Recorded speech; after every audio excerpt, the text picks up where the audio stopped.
Hey guys, welcome to another episode of the High Ticket Coaching and Consulting Strategy and Growth Show. Now, if you're watching this interview anywhere else but within our private community, be sure to come join us. And we just surpassed 6,000 members in there. So if you're a coach, consultant, service provider who's looking to surround yourself with some really awesome individuals who are creating success in their lives and businesses, then come check out the High Ticket Client Attraction Insider Circle private Facebook group. And today I want to introduce you to one of our members of our community, Rajat. Hey, Rajat, welcome. Hi, Extus. Thank you so much for getting me on the show. Hey, you are welcome. So tell us a bit about your coaching business. What is it that you do? So I'm recognized happiness coach. I basically deal in making people happy. And what I do is I've done a lot of study about the very famous professors in the field of psychology who are from the University of Harvard and Yale. And I've studied them extensively. And from them, I have taken out a few principles. So I guide these principles to people. And this is all is like backed by data. It's not philosophy. It's more like a science. And that's what I do. And my only aim is that in an everyday life, a person should be happier compared to what he is. Yeah. So that's the only motto that I want to achieve. Yeah. So I guess why happiness? Why happiness? Why happiness? I think I personally believe that there are four basic necessities of a person. It's food, shelter, clothes, and being happy and well-being. Right. So far we have never ever been more focused on this fourth one. But if you see, we are in one of the best times ever. So we have so many facilities, we have so much of money, we have so much of opportunities, we can travel the world, everything is there. But if you go deep into anyone's life, you will find that he's not happy. And the reasons are many, right? And especially now that we are having this conversation, we know that there's a pandemic across the world, right? And everyone is living in this fear, a fear of uncertainty, right? Which is causing that person become unhappier, right? Ideally, if I see that there's a lockdown in most of the countries, it's in India, it's in the US, and it's in so many countries across the world. Ideally, you are given a few days to just stay with your family, stay relaxed, and enjoy. But still, people are worried that what if I lose my job? What will happen to my business?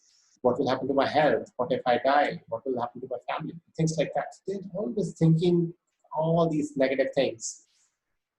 Unaware of the fact that we have so much to enjoy in these 24 hours that are given to you. So why not do that? And that only needs a bit of shift in your thinking pattern. And that is how you can live a happier life. Yeah. And your fourth necessity will be met with that. Yeah, awesome. Happiness. So with happiness now, how do you gauge your happiness level then? Is it something you should always be? Is it like is it like context, like how do you what's your how do you do it in terms of knowing where you are in the happiness scale? Right. So there are 2-3 ways in doing that. So usually in my workshops, what I say is I just ask every person to give himself a rating on how happy he or she is in their own life. And looking in various contexts, we usually rate that, okay, maybe I'm 6 on 10 or 7 on 10, things like that. And by the end of the workshop, when we make them to do so many other activities and get them involved, then again, we ask them that, okay, what rating you want to give to yourself? So they are usually so inspired and motivated and happy during the workshop that they now say that, I am at 8 or 9, sometimes even 10. So that is one score which you as an individual who's a part of a workshop is okay. And the second, there are more ways which are more like a paid product. So there are so many institutes who have created a questionnaire where you have to answer so many questions. And based on that, you get a happiness score. So that is how you can keep track of that for the next 1 week or 1 month or as much as you can. And then you see that, okay, on everyday challenges or everyday situations, how is your happiness getting impacted? And then you can always go back and tag that, okay, this day I did all these activities which made me happier, and that's why my happiness level is very high. Whereas these days I didn't practice those rituals, and moreover there were more unhappy experiences that I encountered. So that's why my score is comparatively less. And therefore you understand that, okay, how important those principles are to follow the Yeah. Now, what got you interested in happiness, Coach? Like, how did you get to doing this today? Okay, so mostly what I'm doing nowadays is I'm taking on online webinars and workshops. So that's the only way we are doing it. In fact, since I had the last 60 days when I was completely locked down at home, so I started writing a book. And the good news is my book will be published in mostly in the next 10 days or so. By Nice. this month end, hopefully it should come up. So that is yet another way of in which I can guide people to go through that ebook and learn what those principles are and how they can incorporate them into their day-to-day life. Mm-hmm. Yeah, but what about your situation? Because I believe that everyone, we all, the place where we are, like whatever we help individuals with, there's a reason why. Well, what started it for you? What made you say, okay, I want to be a happiness coach? Was there something that you saw? What got you interested in it? Right. So yeah, there's a small incident about my life. In fact, I always say that in my life there were like 4 dark phases, right? Which taught me, and I mean during these 4 phases, I was very very unhappy and even almost went to depression. But then every time in every phase, I learned this new thing, which brought me back to my normal life. Otherwise, I'm like a very happy-go-lucky person, and my one-liners are very witty. That's how people get connected with me. So what happened was that this happened like 3-4 years back. So my organization has given me a pink slip, and they asked me to leave the organization. So I was unemployed for like 2-3 months, and one of those days, now I had a family to survive. I had some mortgages to pay, and of course there are household expenses. One day I was just sitting, and one of my colleagues, he came and he was talking with me, and he just said one thing. He said, "Richard, uh, you are unemployed at the moment, but I always see a smile on your face. You're always like happy and you're like very optimistic that okay, the things will be fine in a few months. Whereas I am still in work, I'm getting those regular checks and my house Mm-hmm. is running, but I'm still very tense, very depressed. Why is it so?" So at that time, I never had this answer with me, but this question made me to think that what is it that exactly I'm doing and why is it that I'm feeling okay even in this kind of a situation. So that is when I started, as I told earlier, I started studying the subject of happiness and realized that all these principles were something which I have been following since my childhood, or maybe as I grew. And slowly I made them as a part of my habits or as part of my rituals. And Mm-hmm. that is why I could feel okay or normal or happy even in tough times. So I thought, why not tell it to the rest of the world who are right now living in, I mean, even if they have everything, they are not happy. So let me guide them in case people are really interested in living a happy life. Yeah, yeah. So what was it for you? How did you, what's in your psychology that made you just be this happy person even when things weren't going the way you want them to?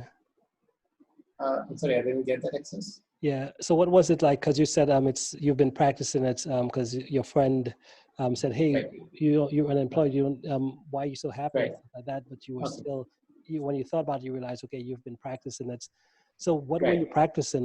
How did that look for you? Was it like you were thinking about good things? Like what did it you did? Yeah, so even in my book, I have actually mentioned the 10 key principles, and I can talk about a couple of them at the moment. So Mm-hmm. one thing which I always do is I have this gratitude journal. So every day I write about 3 things which I'm really thankful for. So for Mm-hmm. example, in today's time, and I would really want this world to hear this, that in today's time, if you are worried about your job or your business or your future, just see what already you have. I mean, you are first thing is you are already safe, and I'm assuming the people who are not hit by the virus, so you are already healthy. Your family is still healthy. You are at your home. You have a house to live in, and you have sufficient money to survive, say, next few months. So that means you're regularly getting supplies, so good amount of food that you can eat. So you should be thankful for that. That okay, I've been given this time to rest, to pause myself, to think about myself, to spend more time on my own development, on my fitness, Yeah. on learning a new subject. So why not be thankful about it? So this is something that I've been doing. There's one more thing that I always do is I have this small jar at my home which I call it as the happiness jar. So every day, me and my complete family, before going to bed, what we do is we write about 2 or 3 things that made us happy that day. And it could be anything. I mean, it could be Mm-hmm. like I was standing in a balcony and I saw a beautiful bird, and I was like, wow, what a beautiful bird. So I just wrote about it. right? And then similarly, something like someone really appreciated me and he said that, okay, you are wearing a very nice shirt or you're looking smart or whatever it is. So I just write about it. So now what happens is I'm living these happy moments twice now. One, when that incident actually happened, and second, when I wrote about it. And I live it third time. So whenever I'm depressed or I'm not in a good mood, so we go to that happiness jar and we take out a slip and we read about it. So when we read about it, we recollect that happy incident, like, okay, what happened? What made me smile? So, this now the one incident which should have increased my happiness once, now that is increasing my happiness 3 times. So this is something that we follow at our home. Mm-hmm. Yeah, that's pretty powerful stuff, man. So you know conditioning that's as far as you know Yes, what the behavior is, which is to be happy, and now you're actually doing things that kind of reinforce the happiness. absolutely, absolutely. And one thing that I do is I really laugh a lot. Mm-hmm. And when I say laugh, I really laugh my heart out. I Mm-hmm. make sure that in one day for 15 minutes I'm laughing. And many times it's like without any reason. I can just laugh out as loud as I can. Or just in case I'm not in a good mood, then I watch some comedy movie or comedy serial so that those the happy hormones in our body, they get opened up and you feel so good about it. And in fact, it has so many advantages for your body. Yeah, you get mentally, you get fitter. Health wise, you get a lot of benefits. You can sleep better. That controls your blood pressure, your cholesterol, and in fact that helps you with a weight loss. So, and nothing, you just need to laugh out loud, which anyways we do. So why wait for some jokes or some good conversation to happen? Why not laugh as such? So Mm-hmm. that is something that I practice. Yeah, I love it, man. What about in your life, right? So are there any what do you call them, skills? Are there any skills you've kind of you'd say you've mastered over your life that's gotten you to where you are today? And you're talking regarding the happiness thing, right? Yeah, yeah. Well, it could be any type of skill, whether it's happiness or anything. Okay. So actually, by profession, I was into the field of data analytics, and that is what I've been doing from the last. I graduated in 2006, and since then I was working in that field for Mm-hmm. around 12, 13 years. But uh, but then I realized that that was exactly not something that I was made for. I was doing that for a living, but there is something which keeps me going, and that is like really having a good conversation and being happy and sharing happiness with others. So that is when I started moving into this line. So I'm now, learning a lot about there's a concept of NLP, neuro linguistic programming. So I'm learning about that and how you can, solve you solve the problem of individuals Mm-hmm. in real time basis by practicing a few things on a daily, on regular basis. And second, as I said, so I'm not even only talking about happiness from the key philosophy point of view. I'm just not saying that you just need to do meditation or you need to take deep breathing and things like that. I always say that what is it that the data is showing? I mean, there has been a research done that whether this principle will enhance your happiness or not. So I talk about more about those points, which Mm-hmm. which the listeners now can get confirmation that okay, yes, we should ideally do it because it's already proved that this is a way towards happiness. Right, right. Awesome. And next question becomes lose my voice here, but are there, well, I guess you did tell a story as far as when you start off with your friend and stuff. What about habits wise? Is there a habit that you've developed that you say, okay, this is something that has made a big difference on your life and this is what really caused you to be successful besides happiness? Is there another Right. habit? So okay. Yeah, of course, there are a few habits which I have developed over the period. And in fact, even now, when I study and I found something very very awesome thing, so I made sure that I include that in my daily habits. So one thing which I've seen is that usually as soon as you wake up in the morning, right?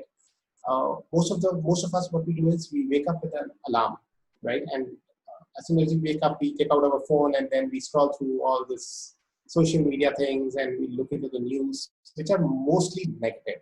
So the first thing that comes into our mind is we are actually attracting negativity, right? And then we are still in our bed. We spend around 30 minutes, 45 minutes, and then suddenly we wake up and say, "Oh, I'm getting late to work," and then we'll rush to washroom, rush for our breakfast, and we get ready and drive very fast, and then we are getting irritated at why there's so much of traffic. I have to reach office. So what we're doing is we are actually indirectly impacting our own happiness by by having this, so the first mistake we do in the morning, that is looking at the phone. Mm-hmm. When I read about this incident, I made sure that, okay, from now onwards, I'm not going to wake up with a phone. So I check my phone after 1.5 hours of waking up. And usually my phone is on charging overnight. So, and I keep it more or less in the second room so that I do not even wake up. So as soon as I wake up, the first thing that I do is I bring in a positive thought. Any positive thought, any good thing that I can think about. So that's even if I have a meeting. So for example, today morning when I woke up, the first thing was that, okay, I have to go live with Extus, and these are probably the answers that I'll be giving. That attracts positivity. And the best mantra that I usually give to people there is, early morning when you wake up, you think that I'm still a bachelor.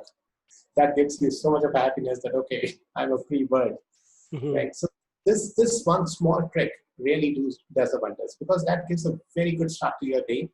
You start your day. It's a happy morning now, and which leads to a happier day and of course a happier life. Yeah, awesome, man. That's some powerful stuff there. So next Yeah. question becomes, in essence, what's your why, right? So I think Simon Sinek, and that's kind of like a new question that just popped up in my head right now, right? So he said, start with your why, right? So how do you feel like what you're doing is going to impact the world? What's the why that you have in terms of wanting to affect the world with what you do? See, the why is very simple here. As I told you, that this is the fourth basic need, right? And for people, this is not even the priority, right? So you will see that, every moment of life, we are having so many options, right? For example, at this particular point of time, or maybe after this call, I have an option to either read something or I can go to sleep. And if I read something, what is it? Is it a good book, or is it a bad book, or is it like just again browsing my phone, or is it doing something meaningful, or just wasting my time? Mm-hmm. So if we make sure that we are doing something really meaningful and which is giving some benefit to me and enhances my happiness level, what is better than that? So this is the only thing that I want to convey to the world, that we are given 24 hours, and most of the time, see, 8 hours we are almost sleeping, right? 7 to 8 hours we have to do our work, which, there was a survey which said that 87% of the people don't love the work that they are doing. So that means we are almost wasting yet another 7 8 hours. And then 2 3 hours more because we are going to work, we are coming back, we are tired, and we have to get fresh, we have to take a bath, and we have to get ready. So leave that. So we are left with only 4 to 5 hours. Now these 4 5 hours, and they are more than enough. So if you do really very meaningful stuff in these 4 to 5 hours, you can be a much, much happier version of yourself. So that is the only message that I want to convey to the world, that spend maybe 1 hour or 30 minutes every day in doing what makes you happier, not only in your present, but also in your future. Awesome. Because people say that, I scroll through my social media, I feel happy. But, Mm-hmm. but in future, it's not giving you any happiness. Yeah. So maybe do some kind of a reading or see some motivational videos on YouTube or whatever you want to do, but that should enhance your happiness in your present as well as future. Love it, man. And final question is, if someone wanted to reach out, what is the best way for them to be able to connect with you? Right, so I can give you my email address, which is rachat.khatri@happylifearchitecture.com. Mm-hmm. And I also have a website, which is www.happylifearchitecture.com. And I think the name is very clear, Happy Life Architecture, because we design a happier life of people. Mm-hmm. So that's the Awesome. name of my organization. Yeah, good. And guys, if you listen to this interview, either on the replay or on the live, all the links Rahat just shared, I'll definitely have them right below or above the video, so you can click and connect right with him. Well, man, appreciate you stopping by. Thank you so much for taking the time of your day to be here with me today. Do you have any final thoughts before we end for the day? Not really, but the only thought that I want to share with the complete world is that happiness is not that tough. Right? It's just small changes that you need to bring in your day-to-day life. And over a couple of weeks, you will start seeing a lot of positive changes in yourself. So just practice these small things, make the right choices, and you can really be happy 24/7. Stay happy, stay smiling, stay cheerful, and stay safe. That's what I want to wish to all the viewers. Awesome. Well, thank you again, Rahat. Appreciate you stopping by, and we will be in touch, okay? Sure. Thank you. Thanks to you, Extus, for having me on board. And you have a lovely day ahead. Awesome. You do the same, okay? Yeah. Bye-bye.